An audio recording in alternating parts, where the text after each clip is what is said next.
This is the Independence Blue Cross Monday Night Kickoff Show, a weekly broadcast that breaks down each Eagles game better than anyone else. The Independence Blue Cross Monday Night Kickoff Show is broadcasting live from the Great American Pub in Conshohocken and is heard on both 1490 WBCB and 107.3 FM and is brought to you by SEPTA, Fogo de Chão, the Great American Pub, Independence Blue Cross, and Grand Cafe L'Aquila. We now go live to the Great American Pub in Conshohocken for the Independence Blue Cross Monday Night Kickoff Show.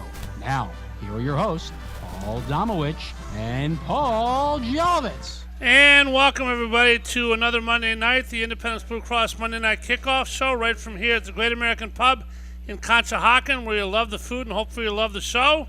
People will come out tonight to see our show. Bye week for the Eagles, Domo. Paul Domowitch, my co-host. We'll take a look ahead to Kansas City and plenty of other stuff tonight. You looking forward to it? Sure am.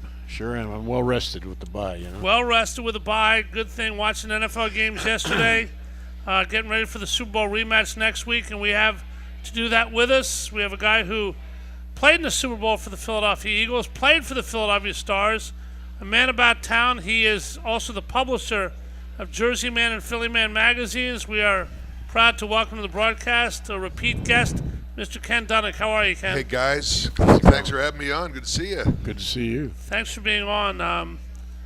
We look ahead. Where do we start? I mean, obviously the Eagles bye week. People talk about the honey-do list. I don't buy that, Tom. I watch football every weekend of the year. I don't care whether the Eagles are playing or not. And yesterday we saw some great games. We saw one game that looked like it was going to be a great game, which was in 34-3, but 5 walk-off field goals. What was your biggest memory from yesterday? Biggest surprise, probably. You mentioned that 34-3 game. I mean, I thought Jacksonville was going to beat San Francisco. So did I. That didn't happen. My biggest surprise was Houston beating Cincinnati at Cincinnati. Houston's for real, man. They are. So Stroud. So is the D'Amico Ryans and Stroud are both look like they're very much for real. Yeah. Belichick had a little trouble in Frankfurt, where he's 0-1 this year. You can just see Robert Kraft's face in the stands. Now, and he knows that's about to come to an end, doesn't he? Yeah. Well, the question to me, I mean, normally this is an Eagles show, and we're going to talk plenty of Eagles tonight, guys, but Robert Kraft, obviously the owner of the Patriots. Bill Belichick doesn't need any introduction from me or anybody else. He's obviously not going to get fired like some other guy where you just say we've fired Bill Belichick, but he may not be back next year. They'll sanitize it in some way. We've agreed to do this, that. There's going to be plenty of jobs and openings next year. Damo, roll the dice and tell me, Game 1, 2024, is he coaching A, the Patriots, B, someone else, C, watching the games?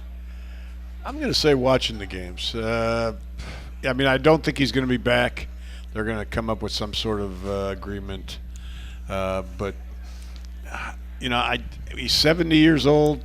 71. Be 72 next year. Yeah, I guess maybe somebody could offer him, you know, an absorbent amount of money, which, you know, and he is short of Shula's record. 28 games. Yeah, so, but if you ask me right now, I'd say he's gonna be on the couch. All right, Ken. A lot of people are saying if he is let go, and more and more people think he will be. The Cowboys have Mike McCarthy. They're a good team. Obviously, I don't think Belichick's going to take a total rebuild, but you never know.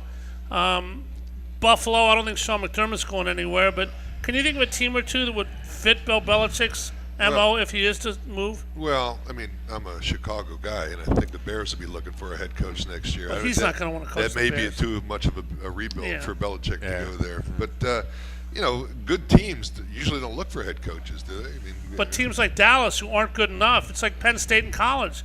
They win, but they don't win the big games.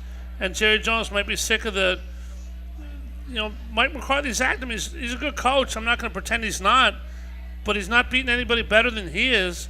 And maybe Jerry Jones, who's getting up there in age himself, wants that Lombardi trophy and says, "Here's my shot at it." You never know. Well, listen, I'm mad at Damo because when I retired in 1986, he didn't steer me towards coaching. When I see guys like Jimbo Fisher getting a $76 million buyout, he doesn't have to coach anymore. He gets $76 million. I made a wrong turn career-wise. Well, you became a media magnate. I did, but the pay is far less, as you both know. Well, Damo said to me today, Damo called me today, he said Jimbo got fired and he's going to get a buyout, but Damo didn't like the buyout. He said they're getting him cheap. What did you expect him to get, Damo? Say again? You said Jimbo Fisher's buyout was kind of cheap. $76 million. $76 million. Will still go a long way these days. I don't recall saying that, Jolly, but yeah, that's an obscene amount of money. Yep. I wish somebody would give me $75 to retire. Exactly. All right, one question for the night that has nothing to do with the NFL, but a lot of people around Philadelphia think it's an interesting topic. Either one of you guys or both of you, should James Franklin be fired at Penn State? Obviously a good coach, but Penn State's a national championship team, they think, every year. They never beat anybody good. They show no imagination. They're taking this quarterback and making him useless. Kyle Allaire. What do you think? I'll let you take that. They fired the offensive coordinator yesterday. Great recruiter. Yep. Terrible game day coach. And all you need to know about Franklin is at the end of that game when they're down by 9 and he goes for 2, if he goes for 1, it's still a one-possession game. That was an insane decision. Absolutely. I tweeted right then, what are you doing? Yeah, it made no sense. His math tutor needs... And he defends it after the game. He's always points are at a premium. Well, not when you have to make it a one-possession game. Right. I mean, he doesn't understand the game he coaches. I don't think he does. Yeah. No. And you're right about him. I mean, he's basically a recruiter. Except, boy, he's just – I mean, they've got so many holes. That I kind of starting to question his recruiting ability as well as his coaching. Well, he's got ability. this quarterback, Kyle Allaire, and he figured you might as well try to use him, try to throw the ball downfield against Michigan. Their offense looked like it was out of the 1930s, didn't it? Yeah, I mean, what's he averaging, like 6 yards per attempt? I mean, he's got a lot of touchdowns, no interceptions, which is great, but, it's just kind of a lot of dink and dunking. Yeah, Ken, 3 yards in a cloud of Nittany, right? Yeah, listen, I think if the Penn State's goal is to win the Big Ten and get back into the national spotlight, he's not the guy. I mean, that's become obvious. He's not the guy. And do you know what's left on his contract? I don't know. They gave him a lot of money. They keep extending it. Jimbo Fisher, listen, they keep extending it because they keep being afraid he'll go somewhere else. What Fisher's contract does to teach us about college football in general is that these big schools have slush funds or alumni or wherever they get the money. They want to win a championship. It's not about the payout. So whatever the payout is for Franklin, I don't think that would stop them from firing him to go get whoever they want. Just can't see that mattering. Can you imagine how much money a school like A&M has when, let's just buy out the coach for $75 million. Well, and Penn State, I mean, Penn State's got a lot of money. They're not going to worry about paying off Franklin as long as they get all the money they spent to get rid of that last scandal they exactly. had. All right, well, James Franklin and Bill Belichick probably aren't going to go work for a magazine when they're done, but Ken does publish New Jersey Man, Philly Man. He's got some copies of it here. Miami Man. Ken, what's the impetus and the mission statement behind these magazines? And it's a terrific thing you're doing. Tell us about it. Thanks. Well, number one impetus is financial survival. Okay, I had to have a job, and my wife Terry is here with us tonight, and she's been behind me 100%. All these crazy ideas, and a couple of them had actually worked pretty well. We got in the magazine business 14 years ago, and everybody was getting out, and I didn't know why, and I soon found out it's very difficult to sell print advertising these days. But we've created a model where we have these private club memberships, and we connect business people, and that's really where the financial impetus of our success is. And we've got franchises now in Philadelphia and New Jersey are mine with my two partners, Anthony Mongeluso and Don Eichmann. Boston is run by Matt Roboto. He owns that franchise, and we own the Miami franchise, and we run that from here. So it's been an interesting ride. Met a lot of great people. We're surviving and actually thriving. Had our gala last week. Raised $18,000 for charity. Had 425 people. The ballroom at the Bend, and it was a great night. So business-wise, we're doing real well. That's great. Now, the what was the genesis for? How did you decide on Miami for a location? We actually sold Miami to a group, and they weren't following the franchise game plan. As you know, when you buy a franchise, you have to do what the franchise guys say, and then they weren't quite following the game plan. So we made them an offer to buy it back. We didn't want it to fail. We didn't want our brand to be scarred by that. So we bought it back, and we're doing well down there. We're not doing as well as we are up here, but that's because my daughter Ashley and I, who work this thing day to day, we're up here, we're following up on leads every day, and down there it's a little more difficult. But the group is growing, and the magazine is good, and we're excited about Miami. Ken mentioned he needed a job. He's had plenty of jobs in his life course. Played for the Eagles, backup tight end on the 1980 team, played a couple years with the Stars. Ken, tell me if my memory is serving me correct. Calvin Bryant, Irv Eatman, two guys that both played for the Stars. Or Irv Eatman didn't. Irv Eatman played for the Stars. So I was thinking the Eagles and the no. Stars. Did anybody else play for the Stars? Oh, there's a lot of them, Scott Fitzke. Scott Fitzke, there we are. John Bunning. John Bunning. That's right, John Bunning did play for the Stars. Rodney Parker. Remember Rodney Parker? Nope. Caught a touchdown in the Super Bowl, actually, and he got waved off. Rodney Parker? Yes. I don't remember Rodney Parker. The offensive tackle. What was his name? That played for the Eagles. Played for the Eagles after the Stars. Oh, Joe Conwell. Yeah, Joe That's Conwell. right, Joe Yeah, Conwell, that's right. local kid. Yeah. So what was it like to play for the Stars? They very good, won a couple championships. Where'd you have more fun, with the Eagles or the Stars? Oh boy, that's more fun I had with the Stars because I actually got to play. The Eagles, I was pretty much a bench jockey and a special teams player, but Damo was there every step of the way with the Stars, and again, I'm mad at Damo for another reason. He's the only guy that looks exactly the same 40 years later. I don't understand it. I'm going to check your hair for some dye, man. Now, wait a second, Ken. It's unbelievable. Does Damo look young then, young now, or did he look old He looks then? the same. I'm going to let you characterize the way he looks, but he looks exactly the same. It's amazing. But God listen, love you. The God Stars were an amazing experience. I mean, 3 years, the greatest guys, Chuck Fusina, one of the greatest people ever, the greatest competitor I've ever seen in any sport was Chuck Fusina. He got more out of his ability, smart leadership. Sam Mills, the hardest hitter I've ever seen play, pound for pound, the toughest guy I've ever seen. NFL Hall of Famer. NFL Hall of Famer. You got guys like Bart Oates and Sean Landetta, and the won Super Bowls, or Irv Eatman. It was a tremendous 3 years, and it was really a shame the way that thing went down. I concentrate on being thankful for the experience and not bitter that we didn't go further. But the Stars were a great football team, probably denied its place in history just because of the politics of the NFL, but that doesn't ruin my memories of that team. The funny thing is, I hate to bring Donald Trump's name up here, but if he doesn't insist on being the face of that trial, they probably would have been forced. The NFL probably would have been forced to merge because they would have lost. I mean, the damages was going to be a lot until the fact that the jury said it had so little sympathy for Donald that. And Pete Rozelle was going to do anything he could to keep Donald Trump because Trump tried to buy an NFL franchise, Buffalo. and Rozelle told him, as long as I'm commissioner, you're never going to get one. So.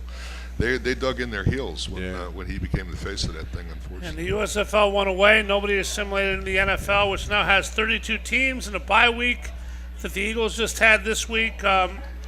Kansas City looking forward next week to a Super Bowl rematch with the Chiefs. But Damo had a quick thing. Get your opinion on it, Ken. I don't know if you have one. I don't want to put you on the spot for 30 seconds because obviously you follow football. But who's the MVP of the NFL right now at sort of the pseudo out of 17, halfway point of the season? You can always say Mahomes, although he's not playing as well as he did last year. I think Jalen is probably in the conversation at this point. Help me out here. McCaffrey. I don't know. It's like a jumble right now. Any defensive players, Damo, who people aren't thinking of, and somebody having this out of this world year? I can't think of anybody, but if you can. A defensive player is never going to win the league MVP. I mean, but is there one that deserves it that just will fall short because defensive players always do? I mean, nobody's on the way for a 25 sack year or 16 picks, or you can't complete a pass against them. I mean, Myles Garrett's probably as much a difference maker right now on defense as anybody in the league. But it's just not going to happen as far as winning the MVP. All right, well, what is going to happen is we got to take a break, pay some bills, and come back. And let's talk about this game next Monday night. The Eagles and the Kansas City Chiefs. Talk about what's right for the Eagles, what Nick Sirianni and crew had to self-scout and improve the run game, the pass rush, the secondary. We'll talk about it all when we come back. Ken Dunek, former tight end, is our guest. Paul Domowitch and myself, Paul Jolovitz, the Independence Blue Cross Monday Night Live kickoff show. From the Great American Public Conshohocken right here on 1490 WBCB and 107.3 FM. We're streaming too on YouTube. We're back right after this. Stay with us. Since 1991, the Great American Pub in Conshohocken has been offering an authentic and memorable experience for guests looking to dine in or enjoy the bar and nightlife. Located at 123 Fayette Street in Conshohocken, the Great American Pub has all your craft beer selections and some of the best food options anywhere. While you're there trying their buffalo chicken spring rolls or Maryland crab cakes, enjoy your favorite sporting events on their numerous televisions surrounding the bar. Visit them at 123 Fayette Street in Conshohocken or learn more online at thegreatamericanpub.com. Millions of Americans are losing their medical assistance or Medicaid coverage. If this affects you, Independence Blue Cross can help. You may be eligible to enroll in a health plan for as little as $0 a month. With Independence Blue Cross, you get the largest provider network in the area, including most Keystone First doctors and hospitals. We also offer free 24/7 telemedicine, coverage for hospital stays and prescriptions. See if you qualify for $0 health insurance and enroll today. Call Independence Blue Cross at 1-844-464-2583 or visit ibx.com/staycovered. Pests are a year-round problem, but it only seems to elevate in the fall. Thankfully, Termite Proofing and Pest Control can help you out. TPPC will help you get rid of household pests like spiders, bed bugs, roaches, and mice. TPPC only uses EPA-approved material applied by licensed technicians. Call them today at 215-639-5455. Again, that number, 215-639-5455 for Termite Proofing and Pest Control of the Delaware Valley. A truly unique dining experience awaits you at Fogo de Chão. Fogo de Chão awes patrons with their history and tradition of authentic Brazilian steakhouse, offering many cuts of decadent fire-roasted meats prepared over an open fire and served tableside by trained gaucho chefs. Fogo de Chão, 1337 Chestnut Street in Center City, Philadelphia. For reservations, go to www.fogo.com or call 215-636-9700. Dion Square, located at South Oxford Valley Road and South Olds Boulevard, is a great place to shop and eat with the following businesses ready to serve you: the AutoZone, PA Wine and Spirits, CVS Pharmacy, the Hair Cuttery, Nationwide Insurance, Liberty Auto Tags, Smile Culture Dental, the First National Bank and Trust Company of Newtown, Lee's Hoagie House, and Pat Dion Beverages. We now return to the Great American Pub in Conshohocken for the Independence Blue Cross Monday Night Kickoff Show. Once again, here are your hosts, Paul Domowitch and Paul Jolovitz. Alrighty, welcome back to the Independence Blue Cross Monday Night Kickoff Show. You can watch the show live at WBCBSports.com and YouTube Live by searching WBCB Sports. Paul Jolovitz, Paul Domowitch, Ken Dunek with us tonight as we look forward to next week. By the way, next week's show, Monday night, the Eagles play Kansas City. Our show will be normal time. Normally we do it Tuesdays. Ray Didinger will be the guest. 6 o'clock normal time Monday here at the beautiful Great American Pub in Conshohocken. Stay afterwards, watch the game, enjoy the food. Great stuff. Now, some people, Damo, like Dominic here at the pub, are going out to Kansas City to watch the game. However, when I told Dominic the other night that Taylor Swift would not be there, she's on the first leg of her South American tour, he started to cry, which is a shame. But I'm sure fans will enjoy the game. A lot of fans going out there. Yeah. I mean, the Eagle fans travel well. It's harder to get tickets at a place like Kansas City where they don't give them up as much, but they'll have a quite a contingent out there. Speaking of traveling, is there any chance that Travis Kelce will stay in Argentina? That's not probably come the back? hope right now. Her first concert Eagles. got rained out the other night. Yeah. Thunderstorms, but I think she he played should stay last a night. few more days. Why not, right? Start a fun, keep Travis in Buenos Aires, maybe see Messi a little bit. Yeah, he might kind of like the idea of just being her full-time roadie, and Sure. I'm sure it pays pretty well. Yeah. I'm sure it pays fine. Andy, of course, we know about him after the bye. It makes sense, Ken, that there was no bye when you played. No. But you have a bye in the middle of the season. I think the Eagles is perfectly placed. They're winning ugly. They can be a lot better. They know it. A lot of self-scouting this week, but what does a bye do? What would it have done for you back when you played? Obviously you heal up, you take a week off, that's the duh angle, but how does it help a football team with what they can do during the bye week? I would have begged, borrowed, and stole for a bye because if you remember in 1980, Vermeil's training camp was 7 weeks long. Yeah. And it was 2-a-days every day, full contact, 100-degree weather. At the end of that training camp, I'm ready for a vacation, and the season's about to start, which is a scary proposition. But, the funny thing is we were so tough and in such tough hitting shape, nobody got hurt. I mean, everybody stayed intact. I think the entire offensive line, and You know, you were around in those days. Those practices were brutal, but it got you in good football shape and hitting shape. Now, you were exhausted, and a bye week would have sounded pretty good, but knowing Coach Vermeil, he probably wouldn't have made us practice on the bye week anyway, so it wouldn't have done any good. Yeah, he must think right now that what's happened to the NFL. I mean, we've had him on soft, and he's been he's kind of held his tongue a little bit. Well, he always says the right. But I'll tell you this: I went to the first Eagles practice that was supposed to be in training camp. That was supposed to be full contact this year. I didn't see anybody hit anybody. It was like thud tempo. They practiced for an hour and 15 minutes. We were bleeding after 20 minutes. 14 practices, Ken, the whole year. 14. We were bleeding after 20 minutes. Yeah. So we started out with the whole Oklahoma drill every morning, and these guys, I mean, it's a different world. God bless them, man. They're making the money. It's all about getting to the starting line. Really Let's be blunt about it. I mean, Ken, you worked under the old regime. You know the new system now. You've seen it.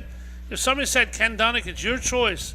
Either NFL teams have the option to go all out, hit every day, 2-a-days, or the Player Association now 14 padded practices all year. It had to be one or the other. What do you think is better for the player? Obviously, better for the player physically is the new way, but which way would you implement? Listen, if it's truly a business, and it is, and you're in it for longevity to make as much money as you can, of course you would not want to do. A lot of our guys left the years on the field, on the practice field. I mean, that's just the way it was back then. And I have no regrets. I was happy for the opportunity. I knew what I was signing up for, and I've got some injuries now that I'm dealing with, but unlike anybody else. Still?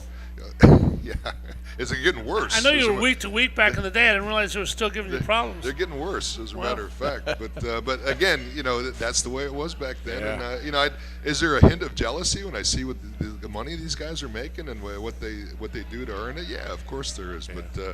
But I love football. I watch it like a fan, just like everybody else. All right, Tom. We all watch football. We all watch the Eagles. We all watch a team that's not a perfect team, but has the best record in the league, with an MVP candidate at quarterback with a bum knee. I'm sure he got some rest this week with an offensive line that has a Cam Jurgens coming back. Just lost your tight end in Dallas Goedert.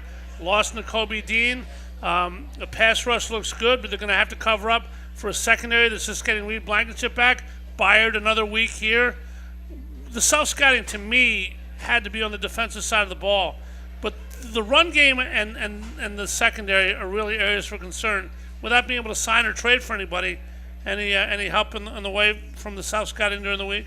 No. Well, I mean, you had mentioned getting Cam Jurgens back. That's going to be, I think, huge. Their running game the last 4 weeks hadn't been there. I mean, and you can attribute some of it to Jalen. Well, part of it's Jalen, not being Jalen, but missing Jurgens has been a big part of that. They don't see, and I don't know, I mean, I like Brian Johnson, but he doesn't seem, last year they ran everything behind Mulata and the left guard, and this year, I mean, those two guys are massive, and this year they're not, I'm going to ask an honest question here, because I have been around football a while too, and I don't understand this. I know Cam Jurgens is a wonderful player. He's not a big guard, moved from center. Mm-hmm. Jalen's got a little tweak in his knee. Miles Sanders isn't here. I mean, they're playing better teams. You got to look at who they're playing also, but I can't believe that Cam Jurgens' absence and a bone bruise for Jalen Hurts take the number one rushing team in the league and turning them into what's the matter you. How does that happen? Yeah, I mean, I think part of it's just that they've, for whatever reason, are not as committed as they were early on to the run. Well, the dimension that Hurts gives when he's healthy, being able to run, helps the running back game be able to run. Now, I don't know how much better Jurgens is than Opeta or Steen. Yeah. I don't know. I really haven't dissected that closely. But I do know this: when you have a dual threat like Jalen Hurts, you've got to defend that. Right now, the teams don't have to defend it because they know they're not going to try it, and they're keying on the running back, and that's why the Eagles can't run the football. We like to surprise people. We're going to go back to the running game in a second, but I like to surprise people with questions. Ken, put you and Damo on the spot a little bit. If one was to count during the broadcast of Monday Night Football next week, not Merrill and Mike, but Joe Buck and Troy Aikman, which name would be mentioned more, Taylor Swift or DeAndre Swift? Damo, you first. I think it's safe to say it'll be Taylor. Safe to say, yep. I think she's my wife knew this. I don't know how, but she's got like a 5-day break in her tour. Does she? I believe there's a possibility she could be in Kansas City. So now, Ken, I know when you played. And if that's the case, then her name's going to be mentioned every other down. Well, Ken used to date. I know Ken's wife's here. I don't know if you know this already, but Ken used to date a movie star named Bo Derek, who would show up at games also, and the commotion would be amazing. Having been through a relationship like this, Ken, what's it like? You didn't know that, Tara, did you? You didn't know I dated Bo Derek back in my college days, did you? What was it like to be the center of a She's not buying firestorm? You're the previous Travis Kelce. Hey, listen, I could only imagine if we had a bye week back then, and I went up to Dick Vermeil and said I wanted to go to Argentina to be with my girlfriend. I'll be back. He said, "You go there, you stay there, and somebody else should take your place." And you're not kidding, right? No, it's a different world. I mean, that's that kind of stuff. There's no way that was. He's spreading. I'll tell you what. I mean, if I'm Andy, I got to be a little concerned. I mean, this is the only guy. You think Andy greenlit it? He asked them. He said, "Go ahead." I'm sure he did, but probably deep down inside, he's saying, "Wait a minute, this is the only guy that Mahomes seems to be able to find open." I don't think he had a green light. What's he going to do? Cut him? Yeah. I mean, Travis, you've got time off. Yeah.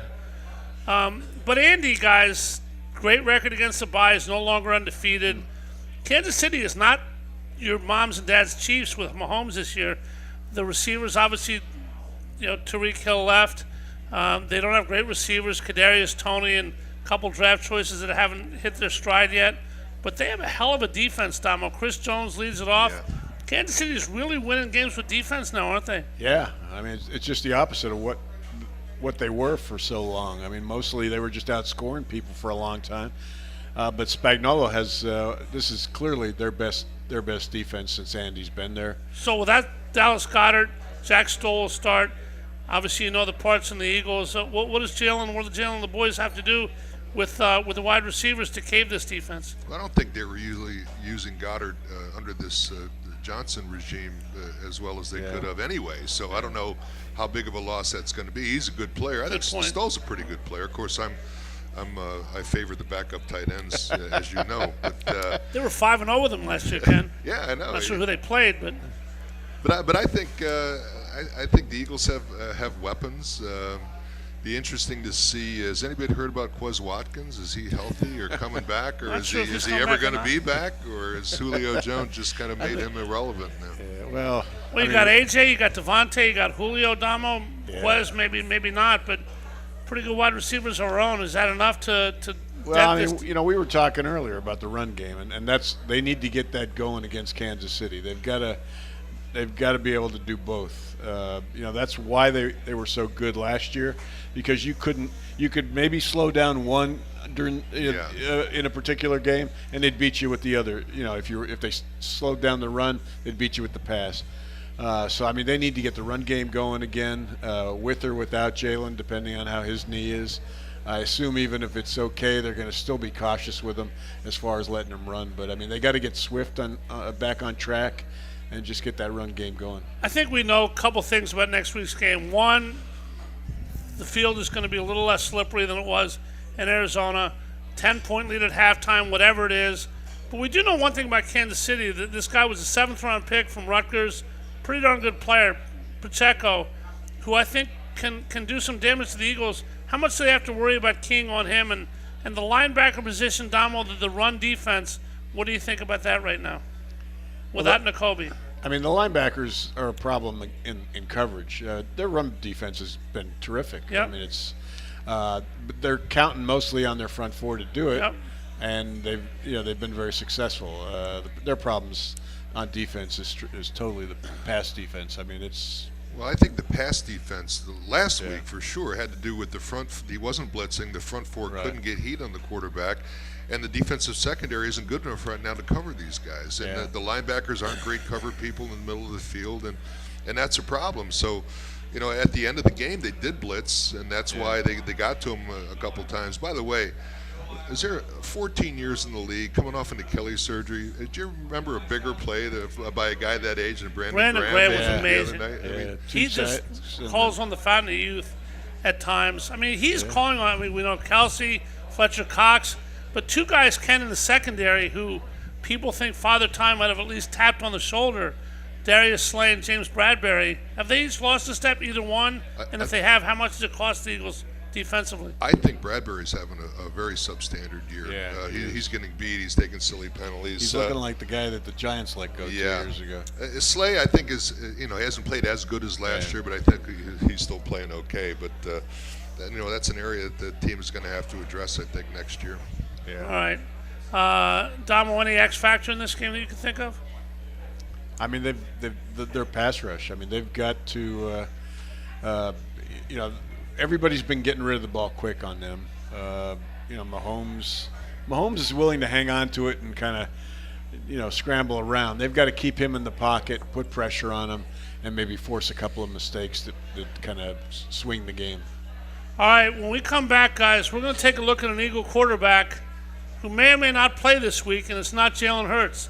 What are you talking about, Jolly? You will find out if you come back to the Independence Blue Cross Monday Night Kickoff Show from here at the Great American Pub in Conshohocken.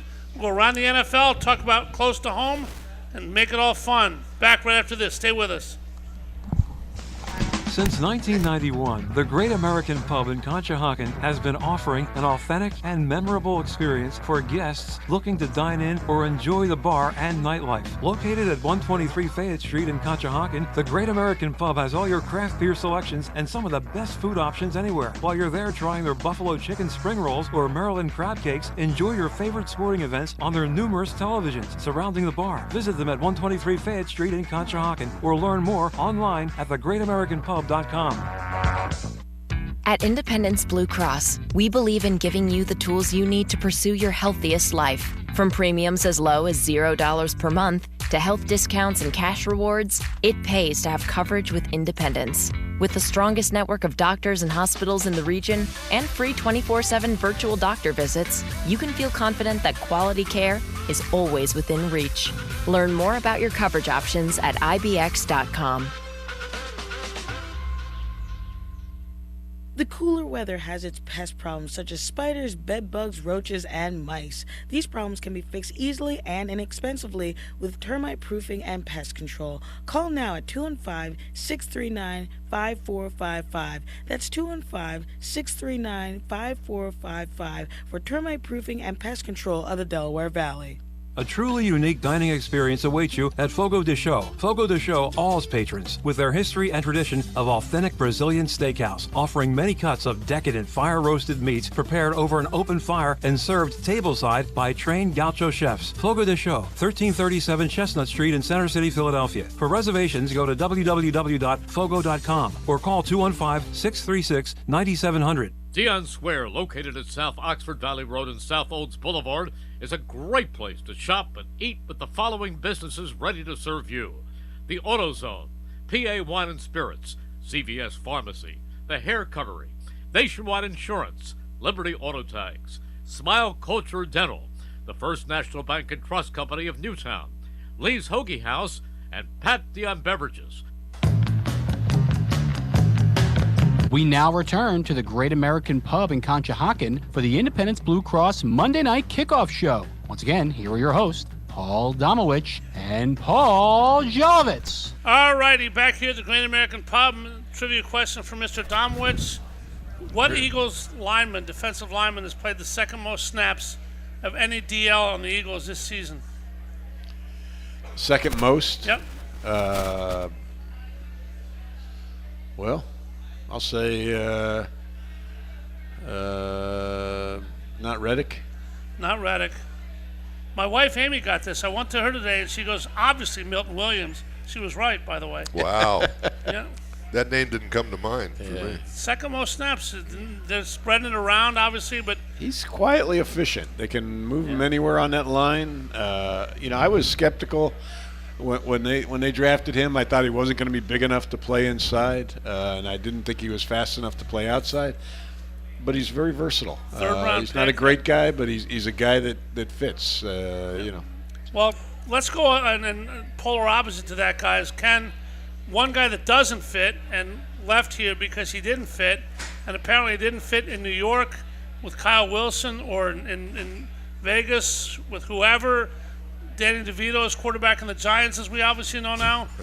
Was forever this year until former Eagle quarterback Carson Wentz finally signed this week with the Rams. Matt Stafford coming off an injury. They had the bye yesterday too.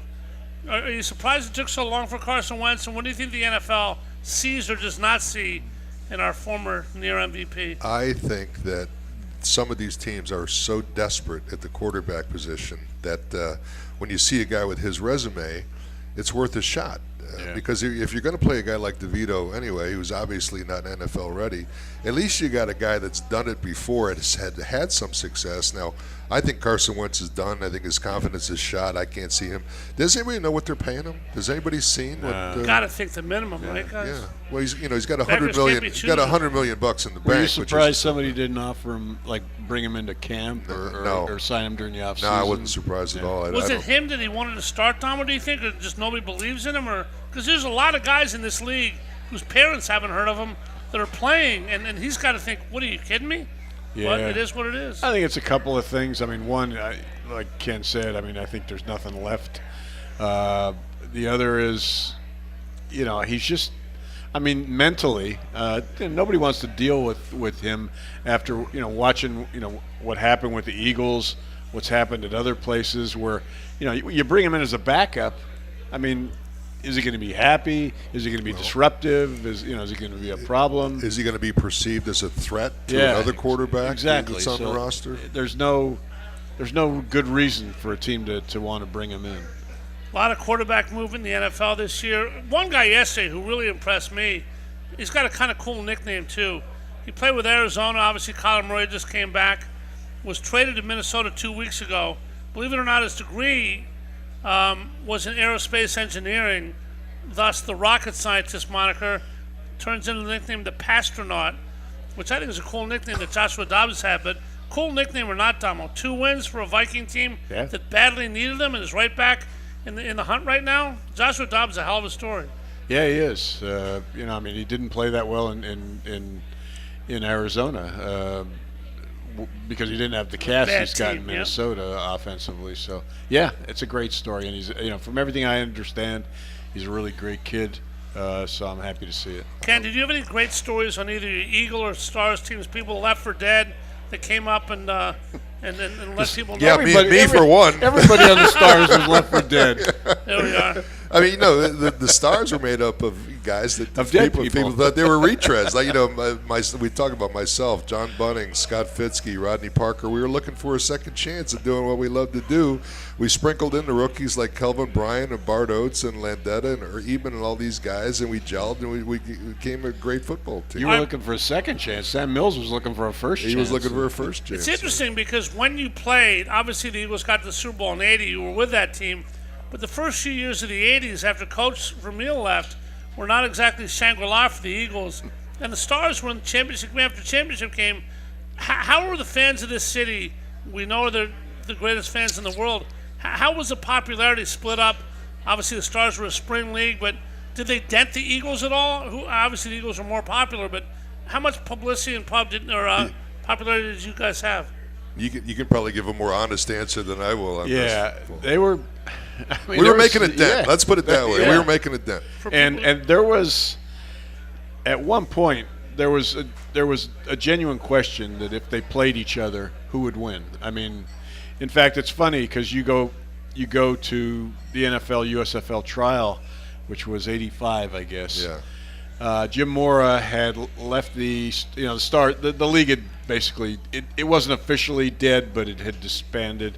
And Jim had signed with becoming the head coach of the Saints, and he testified at the trial, and they asked him the question of who would your team have beaten them, and he knew the answer was the Stars would have probably beaten them, but he didn't want to say that. Well, he couldn't because it would threaten his job. Exactly. But then he recanted that later after the trial. He said I didn't mean it. What do you think would have happened, Ken? The best Stars team against any of the Eagles? The Stars and the Eagles in 1984 would have been a really good game. Nobody knows who's ever going to win a football game, but I just went over our roster. Of course, they had Randall and Mike Quick and some great players. But I know. What do you make the line now that we have betting? The public would have probably made the Eagles probably a 6 or 7 point favorite. But I can tell you this. The Stars weren't afraid of anybody, and if you played us, you had to buckle your chin scraper because we gave it everything we had, and we had a great run. Donald, do you think the USFL is going to melt into the NFL? Back then, for people who obviously weren't around, which is many of you, what did you think the USFL would do to the NFL and to itself? Well, I mean, I thought it should have. I mean, the ideal thing would have been for it to stay where it was as a spring league. There's certainly, I mean, as we're even seeing now with all the different spring leagues, I mean, there's room for as much football as people can handle. The problem was a lot of the owners like Trump. Well, Trump had no interest in there being a spring league. He got into it to do exactly what he did, to try to force a merger. And other owners just spent too much money, and it became a problem of being able to survive. You know, they had a plan that if they had stayed to it, it would have worked very well. And I think we'd probably still have spring football today. That league never would have died, but that's not quite the way it happened. And John Bassett got sick, the owner of Tampa Bay, Yeah. and that hurt because he was a staunch defender of What did his daughter spring do? football. Carling Bassett. Carling Bassett, the tennis player. Yep. Yep. She didn't win many matches, but never mind. You get the point. Obviously, the Eagles yesterday taking a look at what's around the NFL. You hope the Niners lost. You hope the Lions lost. You hope the Seahawks lost. You hope the Cowboys lost. 0 for 4 for Eagle fans. All the major challengers. Eagles obviously at 8-1. Everybody else won. Looks like the Eagles aren't going to get any help from a Lion team that has an incredibly easy schedule, Tomo. What did yesterday's results do, if anything, to Eagle fans? Maybe thinking we better take this next 4 or 5 games and either run the table or go 4-1. Yeah, my guess is a lot of people still aren't ready to take the Lions seriously, but they should, because I think this is a really good team. And like you said, I mean, I thought the Chargers were the best hope to give them another loss, because the rest of their schedule, I mean, they could run the table, which only leaves the Eagles with with a little bit of leeway for that number 1 seed in the NFC. Ken, if you had to bet right now, even money, Eagles to be the number 1 seed in the NFC with their schedule, obviously all the competition, which way would you go with it? Well, I think the next 5 games that will be successful, the Eagles go 3-2, and because you got 5 brutally tough games.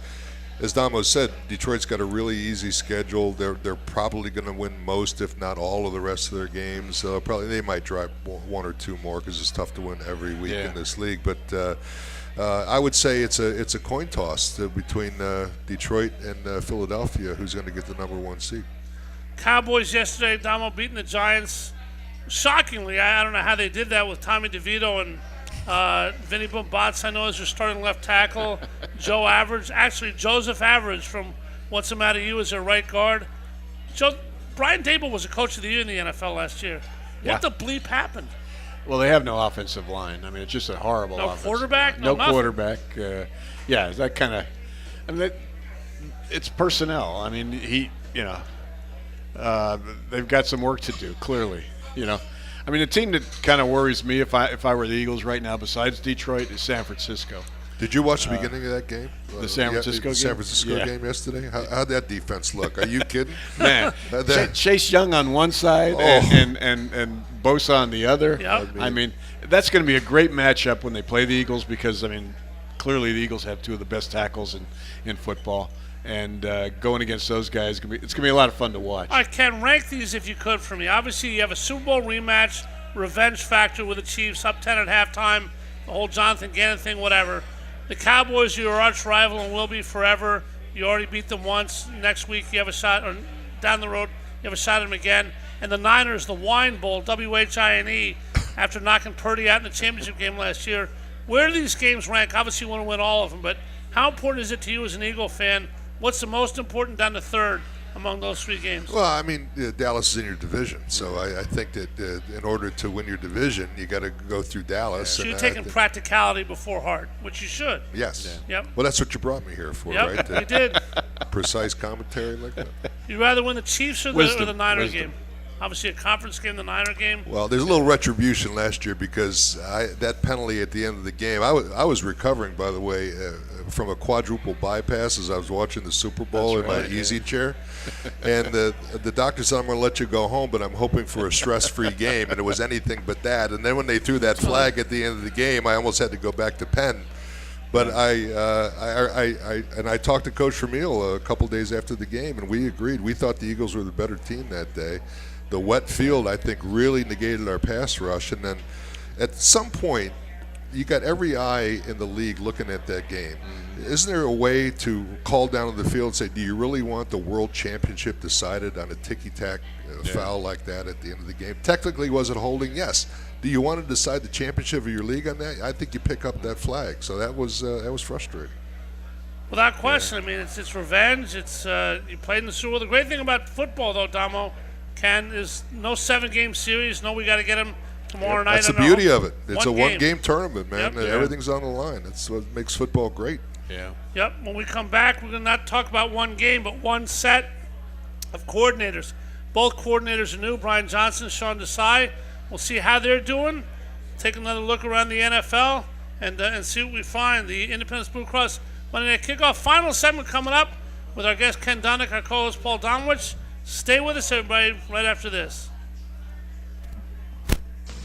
Since 1991, the Great American Pub in Conshohocken has been offering an authentic and memorable experience for guests looking to dine in or enjoy the bar and nightlife. Located at 123 Fayette Street in Conshohocken, the Great American Pub has all your craft beer selections and some of the best food options anywhere. While you're there trying their buffalo chicken spring rolls or Maryland crab cakes, enjoy your favorite sporting events on their numerous televisions surrounding the bar. Visit them at 123 Fayette Street in Conshohocken or learn more online at thegreatamericanpub.com. Millions of Americans are losing their medical assistance or Medicaid coverage. If this affects you, Independence Blue Cross can help. You may be eligible to enroll in a health plan for as little as $0 a month. With Independence Blue Cross, you get the largest provider network in the area, including most Keystone First doctors and hospitals. We also offer free 24/7 telemedicine, coverage for hospital stays and prescriptions. See if you qualify for $0 health insurance and enroll today. Call Independence Blue Cross at 1-844-464-2583 or visit ibx.com/staycovered. Pests are a year-round problem, but it only seems to elevate in the fall. Thankfully, termite proofing and pest control can help you out. TPPC will help you get rid of household pests like spiders, bed bugs, roaches, and mice. TPPC only uses EPA-approved material applied by licensed technicians. Call them today at 215-639-5455. Again, that number 215-639-5455 for termite proofing and pest control of the Delaware Valley.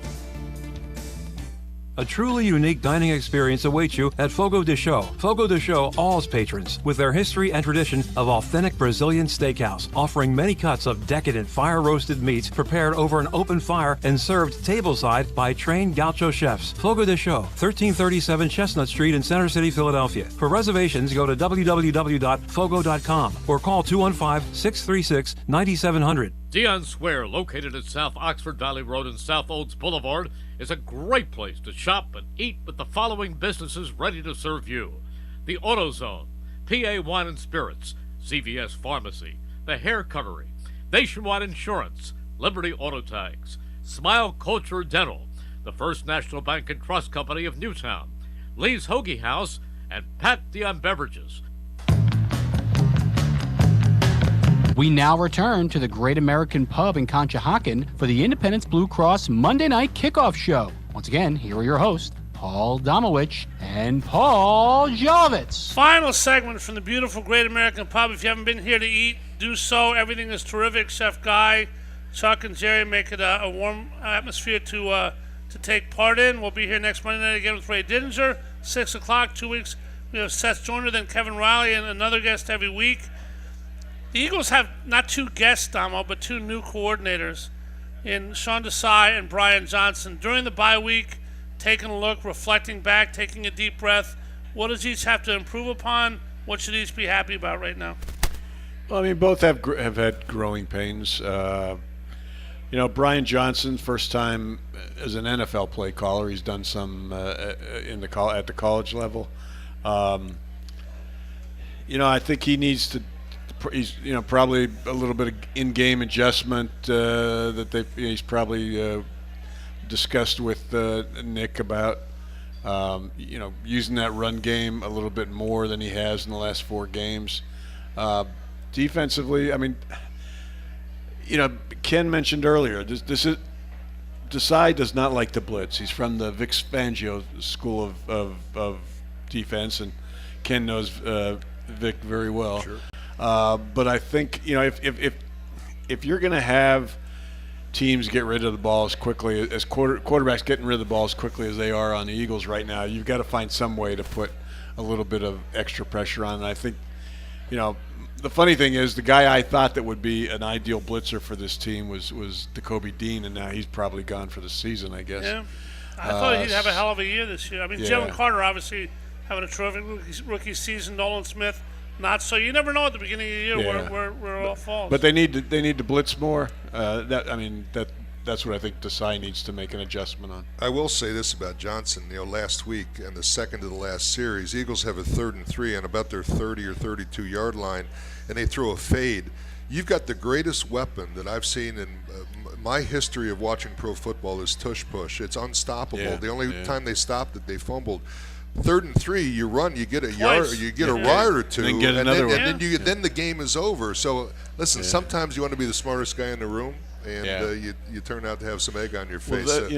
Talking about the run game, I mean, that's why it's not so much that they need to use it as a main weapon here, but when 4-minute offense, when you're killing time, which they couldn't do against the Cowboys with the 3 and outs in the fourth quarter, they need to that's when they need to be able to run the ball. Well, they had gave Dallas the ball 3 times in the last 6 minutes. Yeah. They held on to the high wire.